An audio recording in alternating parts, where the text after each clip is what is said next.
Thank Welcome. Great.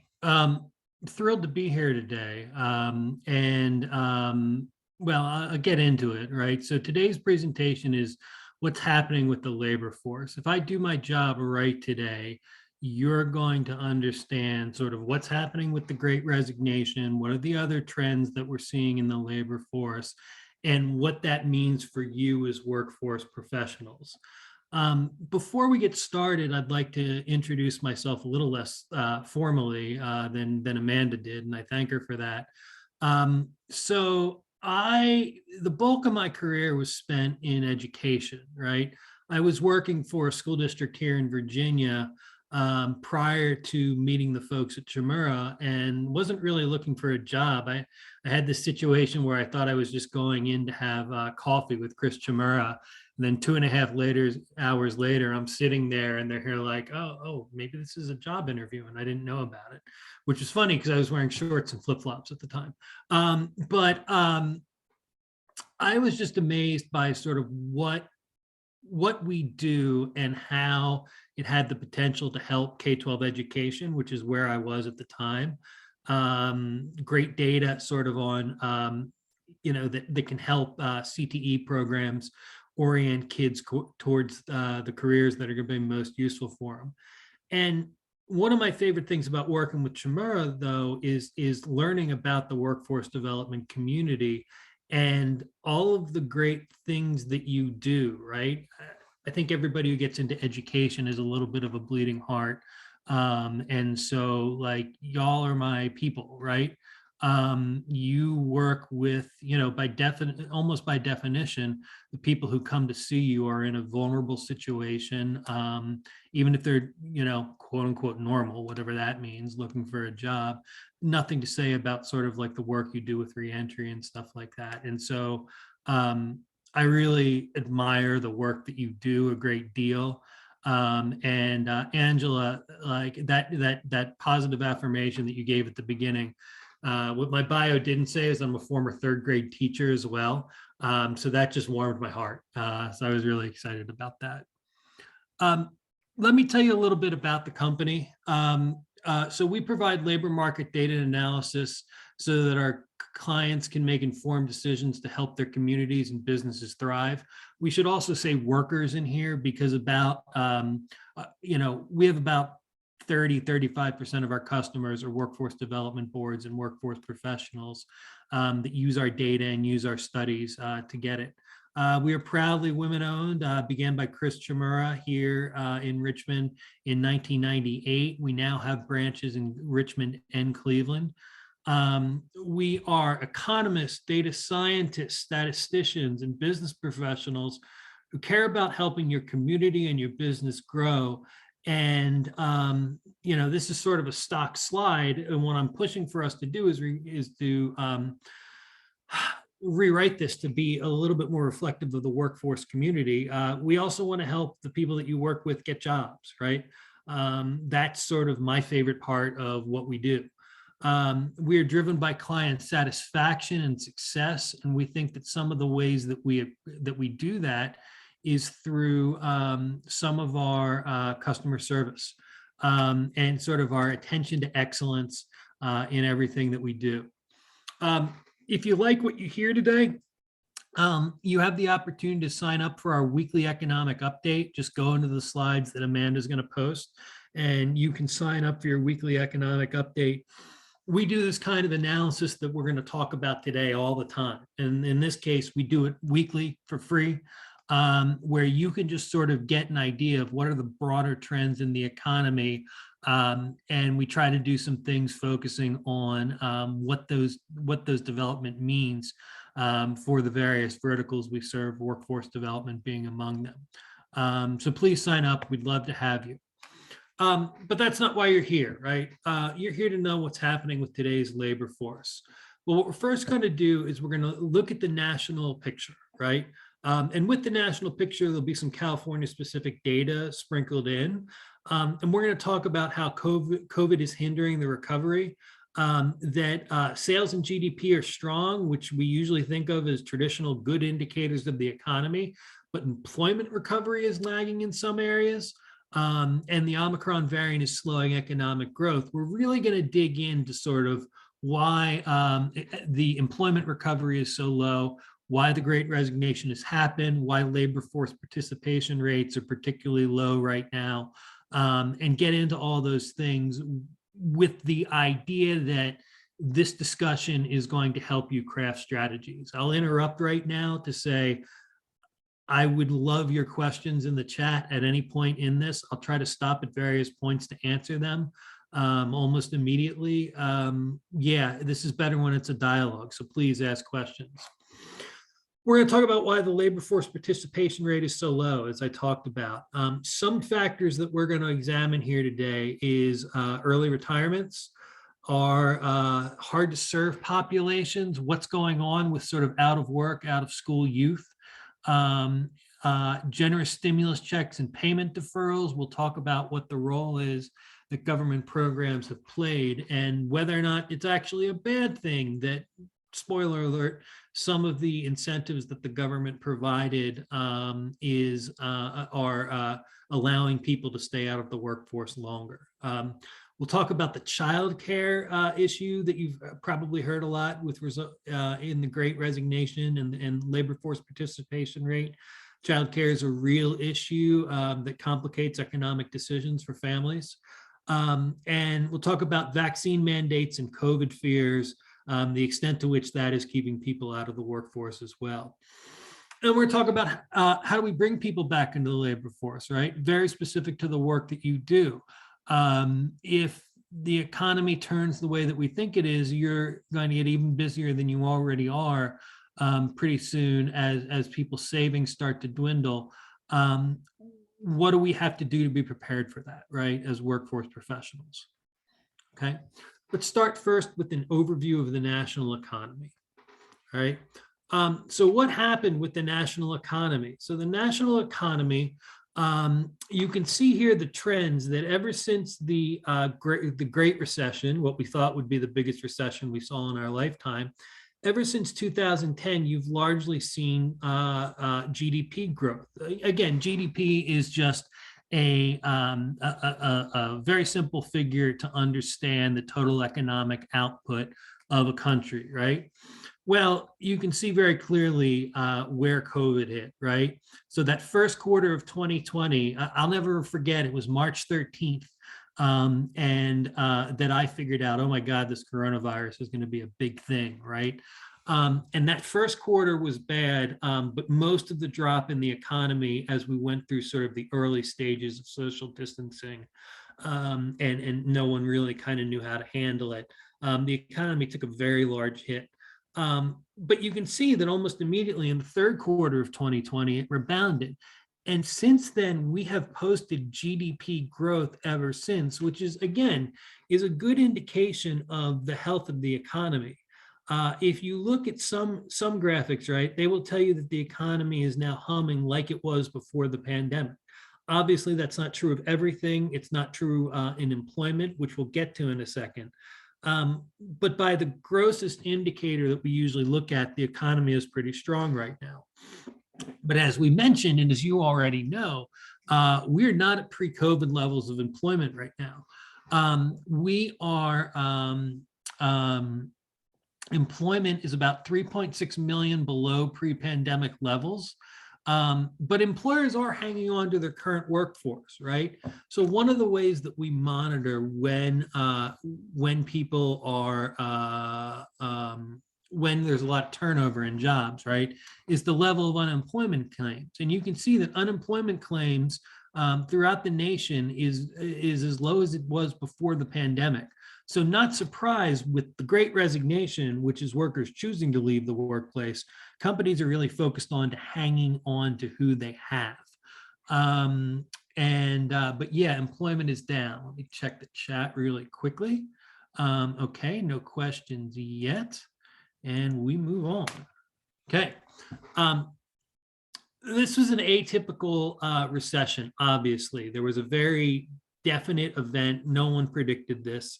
And COVID hindrances are driving a hot labor market, right?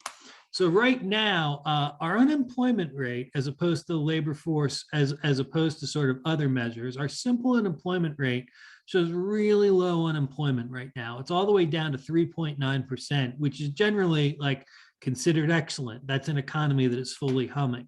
Of course, the exception this time to other times in the past is that the labor force participation rate is lower, right?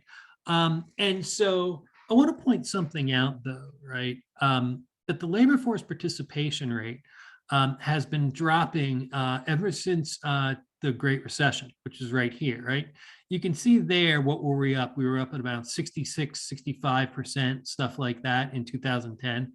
And it dropped, even if it leveled off here around 2015, to the point where it was only about 63.5% before the pandemic. And now you can see it's all the way down to 62%. Spoiler alert, the low participation rate is what is driving the Great Resignation. There are fewer people in the workforce than there used to be, which means that employers are desperate to fill jobs, which means that they are hiring away from their competitors. People are moving industries and stuff like that. The Great Resignation is not necessarily people leaving the workforce. That already happened during the pandemic. What the Great Resignation is mobility between jobs. Okay. You can see here, right, some of those numbers, that the labor force participation rate fell from 63.3% in February 2020 to under 62% in December 21, and that this is a reduction of about 2.4 million workers, right? That we are, that there are now 10.6 million job openings in November of 2021 compared to 2019, when there were 6.7 million job openings. What does that tell you? A lot more people, a lot more companies, a lot more businesses, a lot more foundations are looking for jobs, looking for candidates to fill jobs, and those people haven't returned to the labor force yet. As we alluded to, the quit rate is quite high. More people are leaving their current employment for new jobs. 4.5 million people, here's your Great Resignation, 4.5 million people quit jobs in November. The quit rate as percent of employment rose 3%. Now think about what that means for a second. That means that of all of the people who work in the United States, 3% of them quit and probably moved to another job in just 1 month, right? That's an insane amount of instability, right? And as you can see here, we haven't seen anything like that prior to the pandemic, anything like that mobility. And we can talk about, I don't think the mobility is going to remain this high for the people that you serve and for employment as general. I think there is reason to say that it will, that this trend in 2018 through 2020 might be the new normal. But we can talk about that later if you want to. All right. Hiring is not kept up with demand. And so this is, if you hear about the supply chain problems, the supply chain problems are largely a function of, a function of a lot of things, but one of the things is a shortage of critical laborers in critical occupations. And those are all logistics people, right? Logistics companies. So basically what happened during the first days of COVID is we stopped spending so much on services, things like vacations, date nights out, movies, that kind of stuff. We stopped paying for services and we started buying stuff instead, right? So if you bought, you can't see because of my background, but I have a piece of exercise equipment that's in my office right now. And that's because we couldn't go on vacation one year. We'll buy an elliptical, right? Try to get in shape. That was typical of a lot of people. Less services, more goods, which means you need to ship more stuff. And to ship more stuff, you need more workers in these areas, right? And I know my people in port cities, I'm not telling you anything that you don't know, that we need more workers at harbors and in warehouses, that we need more truck drivers. And you can see this when you look at, so what Chmura does is we pull in job posting data. We pull in over 1 million job posts a night. We duplicate them. and then we sum everything up so you can look at some of the trends in what job postings employers are posting, right? And so what you can see here, right, is that you can see in truck driver job postings in from the depths of the pandemic to the end of last year, we're up 50%. So that means we're advertising for about 50% more truck drivers. Again, our job postings show that laborers, the people that work in harbors, the people that work in warehouses, some of the good jobs that you would love to be able to get for your clients, right? Job postings for them are up 78% since the start of the pandemic. So companies need workers, and because these logistics companies can't find the workers, they're not able to run the supply chain as efficiently as we would like it to be, right? And you can see this also bleeds over to auto mechanics. Auto mechanics in the Q4 of 2021, there were job postings were up 22.7%, and that more places are adding bonuses to those jobs. Okay.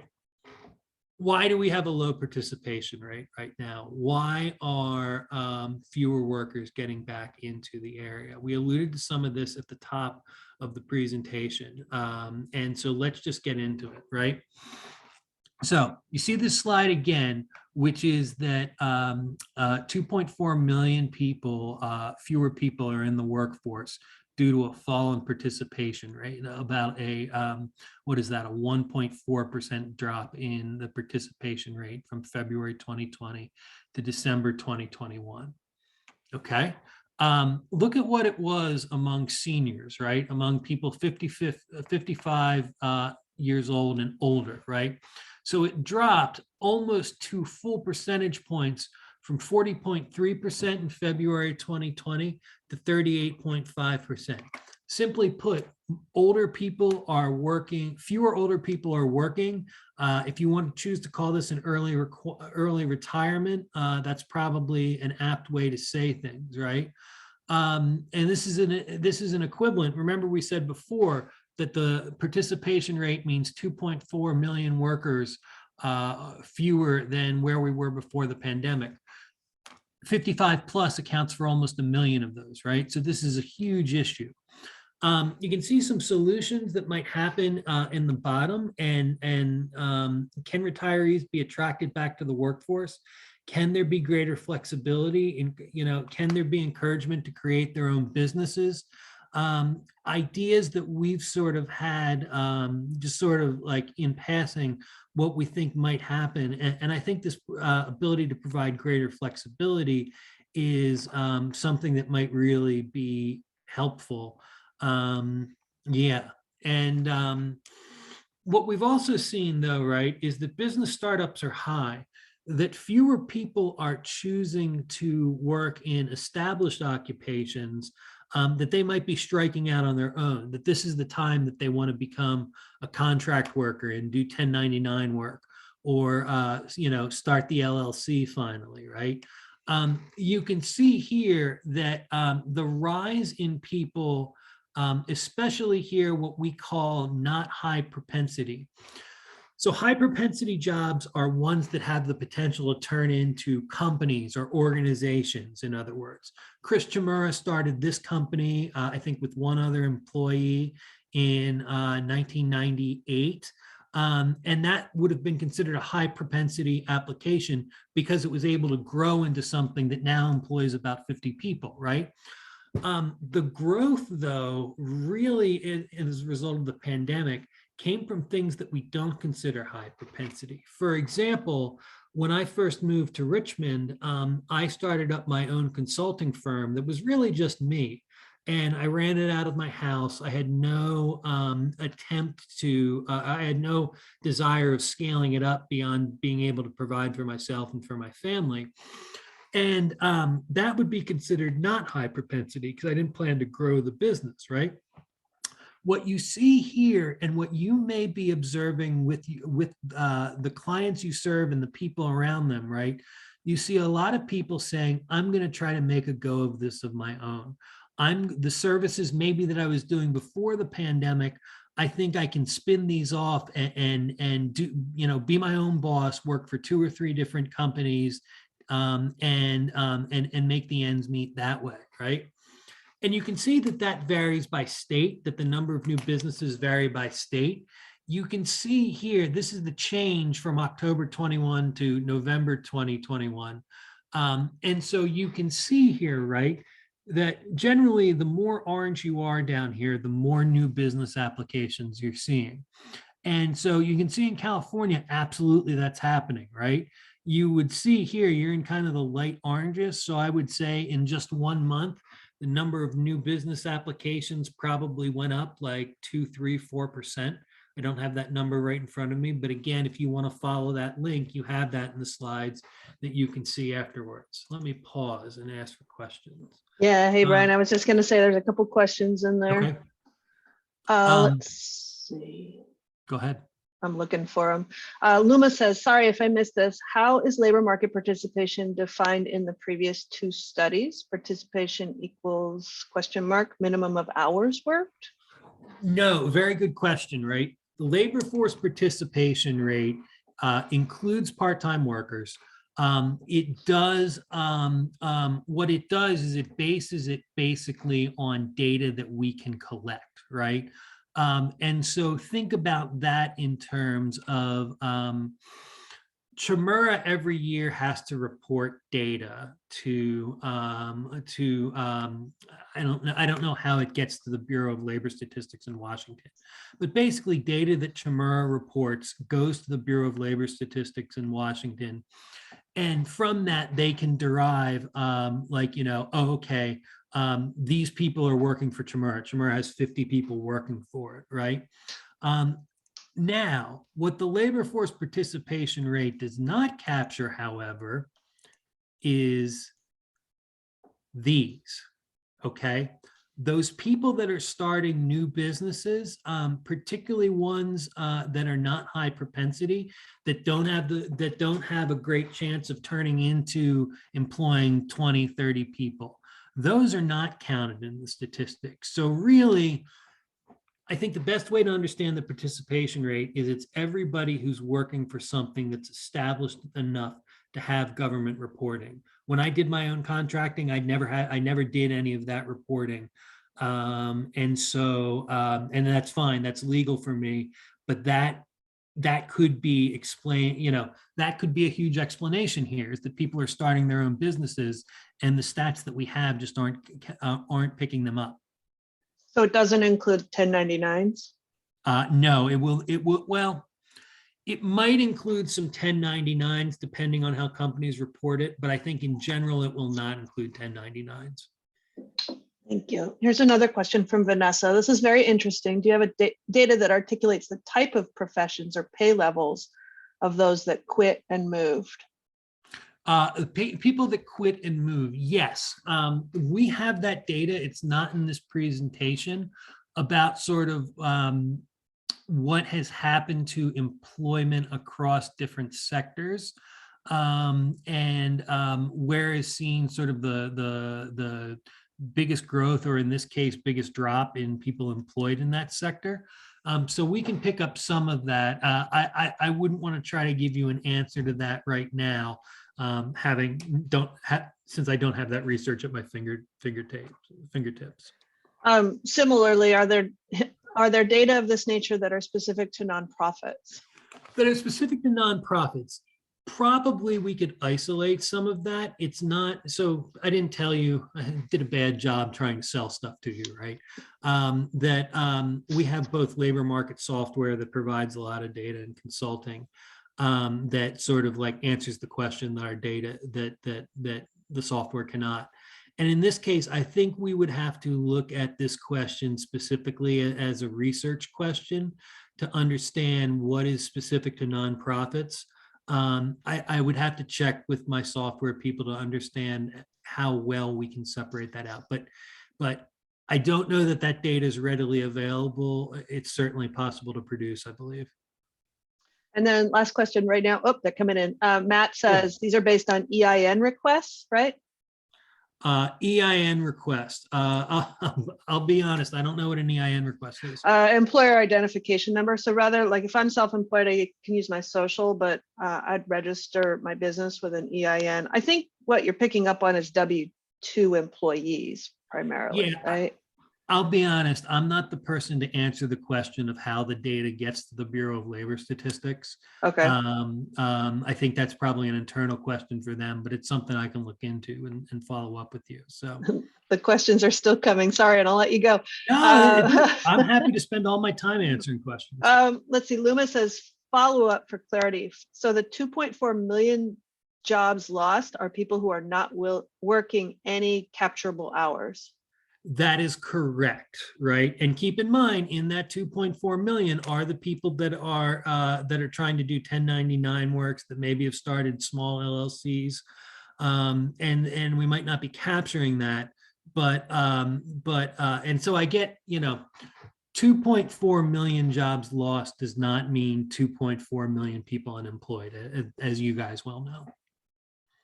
And Vanessa's got a wish list. If you can share the industry quit and rehire data, that would be great. She'll put her email in there. I'll see what I can do. Thank you. Good. Thank you, Dr. Shelly. Go ahead. Oh yeah, you're welcome. Now, let's talk about another population I'm sure that you see, or maybe you wish you saw more of, or maybe you wish you didn't see because you wanted them to stay in school. That is young people, right? Usually in the studies that I've seen, we define out of school, out of work in the 18 to 24 bracket, but some places do it 16 to 19. And that's what we're doing here, right?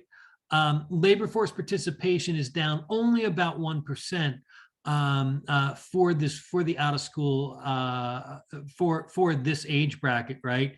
But that's still 147,000 workers. And from that, right, we have to start to think about how to engage some of those people, right, into the work sector, because it is contributing, right?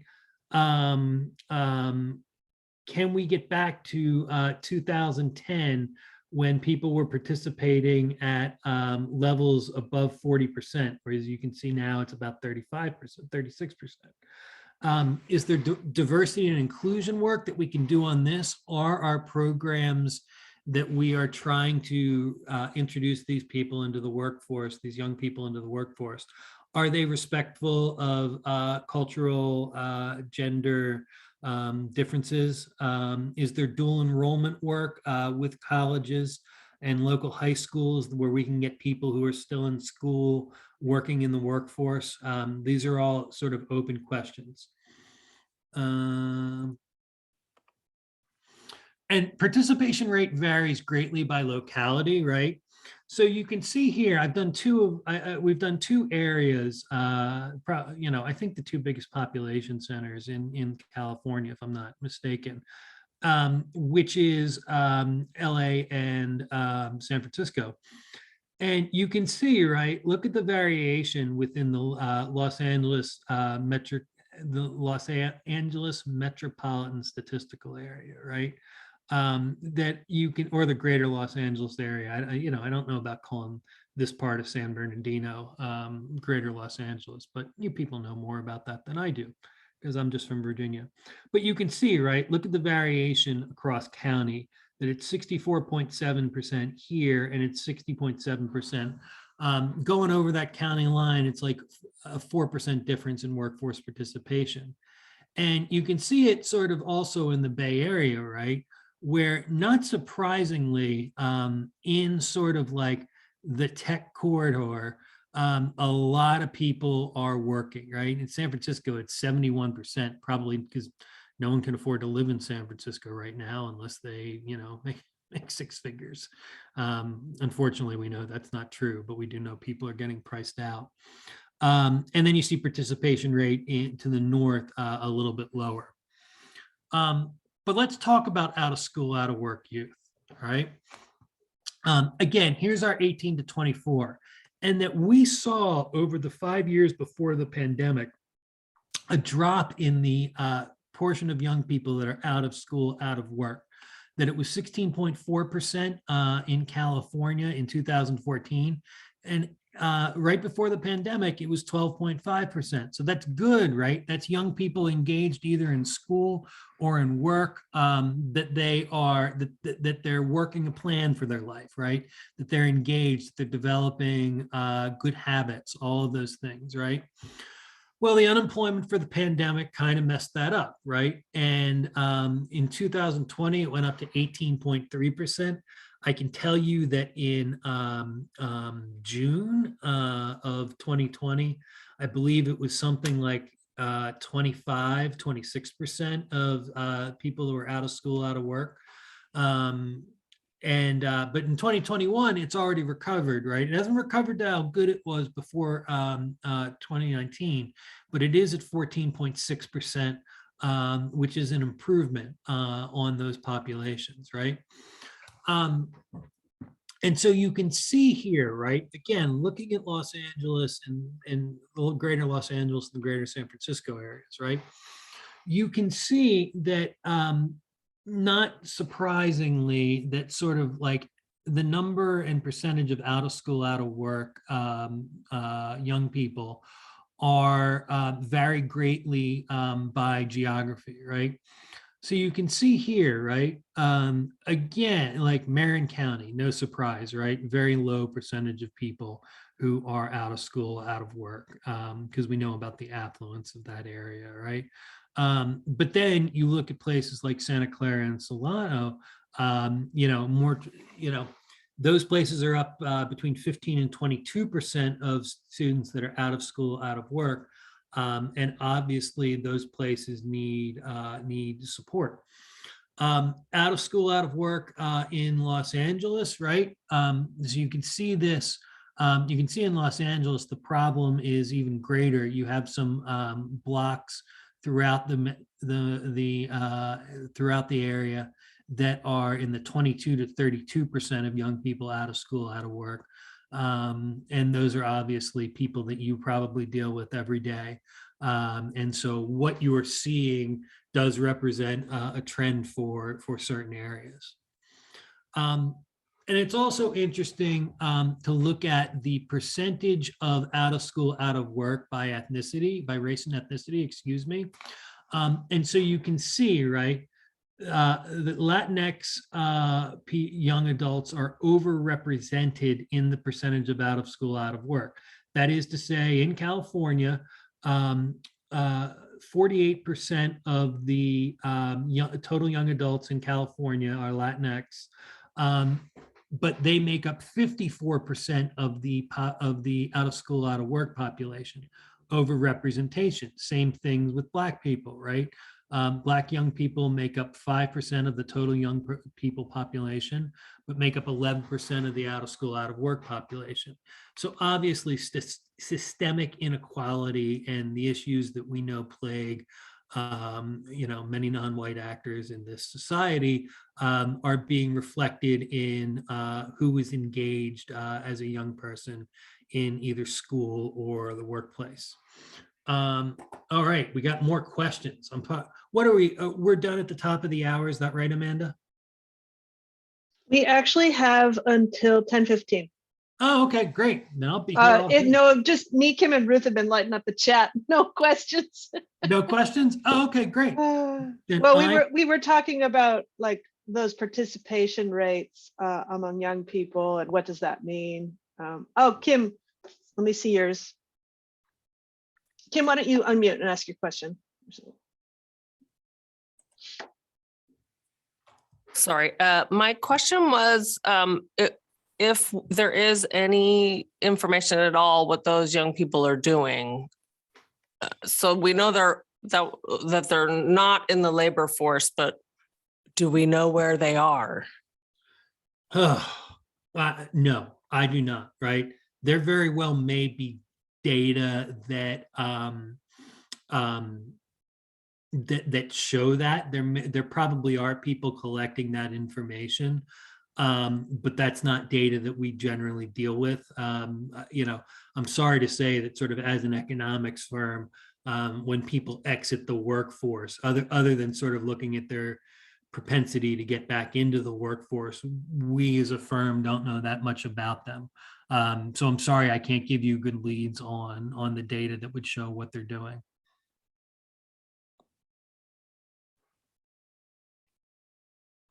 All right. All right, we can move on and talk about high school graduates, right? So this has been where we have seen some of the largest decrease in people in the workforce since the pandemic, right? So if you were a high school graduate with no college over the age of 25, 58.3% of you participated in February 2020. And it dropped like 2.6 percentage points by December 2021. That over 567,000 workers with a high school degree, no college, are working in the labor force now compared to the pandemic, right? And so the question becomes, we think, I really want to focus on this upskilling thing because I think that's relevant to the work you do as workforce professionals, right? A lot of these people who were displaced from jobs were displaced from jobs that may not be coming back, right? Think about all what has happened in the hospitality industry, and particularly those of you who live near cities, you're probably seeing a lot more ordering via iPad in the restaurant or some sort of touchscreen or your phone or something like that. Then you're seeing servers, and people are having fewer servers and stuff like that, right? So the need for upskilling, for helping people transition from careers where maybe the employment outlook isn't so good right now to those where it is absolutely essential. And I know it's central to what you do.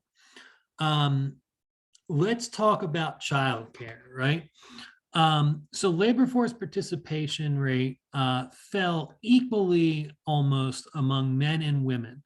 So there is no great, in fact, it actually looks like it fell a little more for men than it did for women, right? What this means, right, is here's your here's where we start to get to 2.4 million, 1.1 million and 1.2 million men and women fewer in the workforce compared to pre-pandemic, right? And so why are people not coming back? I read a LinkedIn post today about a woman celebrating her husband who decided to forgo, basically to leave the workforce, stay at home, and raise their two children. Those stories you hear a lot these days, and some of it may have to do, we think a lot of it has to do with childcare, right? So you can see, right? This is data from our JobsEQ software, and you can see here that for each profession that we have, or for each industry in this case, we can tell you the number of people currently employed in it. We can tell you what the average annual wages are. And we can also tell you what the historical change of the employment is.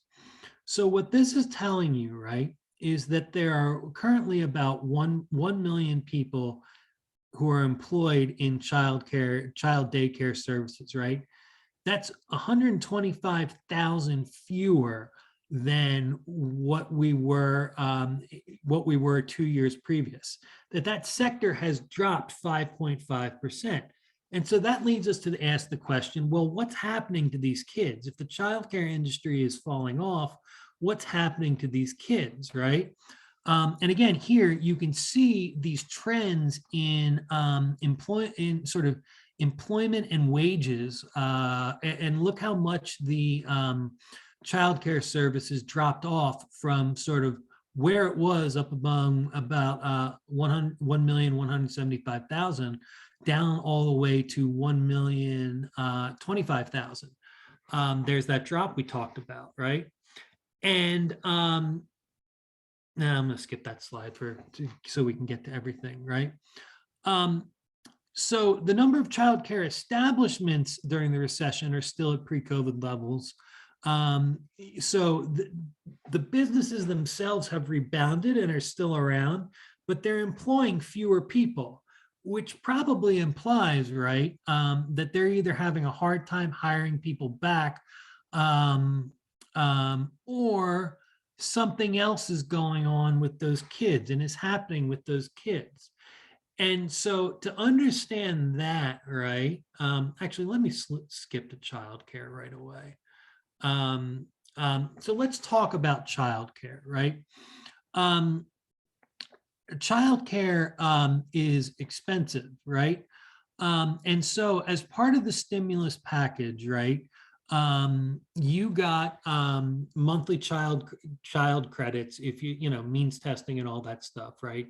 Where you got $300 for a kid less than 6, and for a kid 7 to 17, got $250 from the federal government, right? Now in Virginia, we weren't able to translate this into California, but I think you can still see the dynamic here, right? In Virginia, the average cost of childcare was $14,000 each year, which works out to $1,172 a month, right? Well, it turns out, right, that one of the things that people discovered was that it's often financially more beneficial, to say nothing about the life benefits, right? To take your children, to get out of the workforce, work from home, or not work from home, spend all your time raising your kids, and you can actually save money that way. So if they were hourly wages, right? If you were making $9.50 before the pandemic, you would make about $1,647 a month, and that after daycare you might actually end up in the hole, right? So therefore, at $9.50 a month, it's cheaper to stay home with your kids. With $9.50 an hour, excuse me. And you can see that the marginal economic benefit at $15 an hour, you know, we talk about $15 an hour as a living wage, right? You're still barely paying for childcare. With 2 children in childcare, you are barely paying for childcare at $15 an hour. You're only taking home $256 after daycare, but with the credit, right, you get $856. And so let me see where we go back to, right? And I think this says it even better, right? So let's talk about the stimulus for a second, and what that's doing to people's childcare calculation, right? And what it's doing to their work calculation. The temporary impact of the stimulus was that you got, in March 2020, you got $1,200, means tested, of course, $500 for each child. And then that meant that you were a family of 2 adults and 2 children. You could expect $3,400 in March of 2020. You could expect from similar programs in December 2020, $2,400.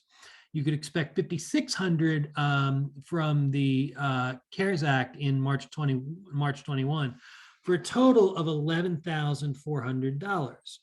Well, if you add that to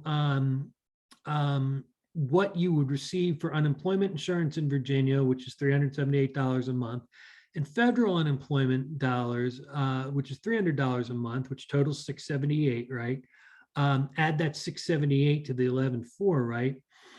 Due to the stimulus, people who were not working were making the equivalent of $17 an hour.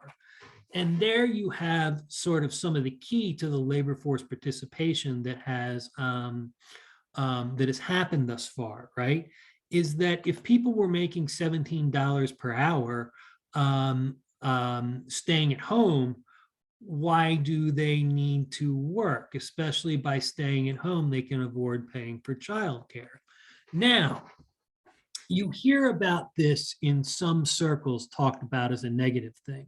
You know, the whole "we're paying people not to work" thing that, I'll try to remain politically neutral here, right? But there's another way to think about this, right? If you're paying people $17 per hour to not work, all right, we'll even accept that framing, right? We accept that framing. What are they doing? Well, they're probably staying home with their kids, and like everybody should kind of feel good about that, I think. Not that childcare professionals don't do a good job, but there's no substitute for mom, dad, grandmom, whoever's the primary caregiver. And it's also exerting upward pressure on wages, right? So you're not going to be able to get somebody at $15 an hour, right? You may not be able to get somebody at $17 an hour. So maybe you actually have to pay more for the workers that you need. And that's sort of like you've seen. I think a lot of the labor force participation is driven by this. People build up savings and had income substitutes during the pandemic that unfortunately, in my view, are now coming to an end. It allowed them to be more choosy about the jobs and more demanding in their salaries. And if they didn't, they said, oh, I'll just wait for the next opportunity. Now, again, these programs are largely coming to an end. And because of that, we predict that more people are going to have to re-enter the workforce as savings decrease, and that the upward pressure on wages is going to ease off a little bit. So you hear a little talk about inflation now. And sorry, I have a tendency to do this. I jump around to get to the stuff as we get near the end. Let me just catch up to where we were. I'll talk about inflation in a second, right? So two of the big causes for why people are staying out of the workforce right now are childcare expenses, that it's really expensive to go to work, as it turns out, if you have kids, and because people were able to build up savings due to that government assistance during the pandemic, right? Something that is not driving people out of the labor market are vaccine mandates, right? So there's a lot of information on the slide, and so that I can get to your questions, I'm going to go down to the bottom line. Still, while about a quarter of all adults say they know someone who has left a job because of a vaccine requirement, just 5% of unvaccinated workers said they have personally done so. So 1% of all adults have left the workforce because they don't want to get the stab. That's not, I mean, that is contributing to why people are not in the workforce. It's not contributing as much as other factors. Inflation is probably less interesting than your questions. So let's see if we have any questions. Vanessa says, we're wondering if the slow return can be attributed to health issues as a fallout from the pandemic, COVID fog, memory loss, et cetera, long-term health and mental health issues. That is a great question, right? I do wonder, if that disproportionately affected older people. As we know that COVID has been particularly hard on our older communities. I wonder if, and this is a wonder, this is not an I know, this is an I wonder. I wonder if that is part of the lack of return to the workforce by that 55 plus and older group, right? I wonder if sort of some of the health complications that come from COVID that you mentioned here are keeping people out of the workforce. I don't know that answer, but I suspect that you're absolutely right, Vanessa. Ruth says if parents couldn't work, their job shut down, they wouldn't need childcare. Yeah, and I think, Ruth, that what happened was that a lot of people realized when their job did shut down and they couldn't work, they were in for some financial hard times, but it was bad. It wasn't nearly as bad as they thought, because they weren't paying, what did we say, like $1,600 a month for childcare, right? And so that I think there was sort of a great reawakening among people about how much they're actually spending on this, and then thinking about, and the government assistance allowed them to make these choices about, priorities and what it all meant. So going back to earlier slides, Matthew, if GDP is expected to grow, but employment levels stay similar, what is driving GDP growth? Could automation be factoring in? Great question, right? And a question, frankly, that economists are still trying to untangle. I think automation is factoring in, right? I think that the fact that demand is so high for things right now, and by things, we absolutely mean, again, stuff, not services, home gyms, not movie nights out. I think that there is a large demand for goods and services right now, that the people who are, no surprise, the people who are working harder than ever. It seems like we say that every year, right? And it continues to be true. That greater productivity from the existing workforce is driving this. And part of that productivity could absolutely be automation, right? I used the sort of simple automation thing of replacing restaurant servers with touchpads and stuff like that. So yeah. I see a lot of people leaving the workforce because of COVID, but seeing very little about how the actual number of deaths impact employment numbers and people in the workforce. Do you have any information about that? Let me read this again while I think.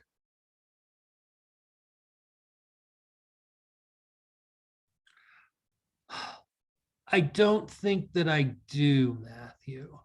And I would be, because it's a matter of life and death, I don't want to speculate when I don't have the data. So no, I don't think I can answer that. All right, seeing no more questions just yet. I got 5 minutes. What else can I show you? We can talk a little bit about inflation, right? So there are two different measures of the of inflation that we use, and I'm sure you've heard a lot about inflation, that you're seeing it whenever you go to the grocery store right now. In general, so one measure, the most popularly cited measure of inflation, is the Consumer Price Index. And that says that prices are up about 7% over last year. The one that we like a little bit more for technical reasons is the Personal Consumption Expenditure Price. That represents more goods and services, basically. It's a more complete measure. And that says that we're up about 5%. Either way you slice it, right? What you're seeing at the grocery store and at the gas pumps is real. Inflation is real, and it is happening right now. The employment cost index for the private sector workers, in other words, how much does it cost private business to have their workers, went up 4.6% in the third quarter of 2021. Again, largely due to escalating to wage pressures that are pushing wages higher. Is this inflation transitory, right? And this is of critical importance for the people that you serve, who are generally getting back into the workforce at a lower salary, lower income than some other people, right? The rapid increase in demand from the COVID shutdown should slow, all right? And how quickly depends on the new stimulus package. Supply chain disruptions are expected to ease in the second half of 2022, including energy and food prices due to transportation issues. So remember earlier when I talked about we need dock workers, we need truck drivers and stuff like that. We expect that as the demand for goods and services that was, right now we're dealing with what we in economics call pent-up demand, right? There's a lot of demand that people didn't have during the pandemic that sort of is being expressed now by people buying stuff that is cutting the supply available, especially given that we have a shortage of workers in those areas. We don't have enough workers to handle the new demand. And that's driving prices higher. We expect all that to equal out starting in the second half of 2022. And that's going to mean a reduction in the upward pressure on prices. But inflation has risen faster than expected by the Federal Reserve, right? U.S. inflation is, here's a quote from the St. Louis Fed president. U.S. inflation has surprised substantially to the upside during 2021 in an environment where measures of real economic activity are generally robust. And where we have persistent staff shortages, where people are not entering back into the workforce, we will continue to have things like delays in the supply chain that will increase wage inflation. I think it's probably very bad of me that I hit time right before we were going to talk about some solutions. I can just say that sort of we alluded to some solutions throughout, and it's been really good talking to you, and thank you. Thank you, Dr. Shelly. That was an amazing, wide-ranging, in-depth snapshot into the workforce right now. Super helpful. I should add, if you have any questions after this, Amanda certainly knows how to get in touch with me. Email me. Happy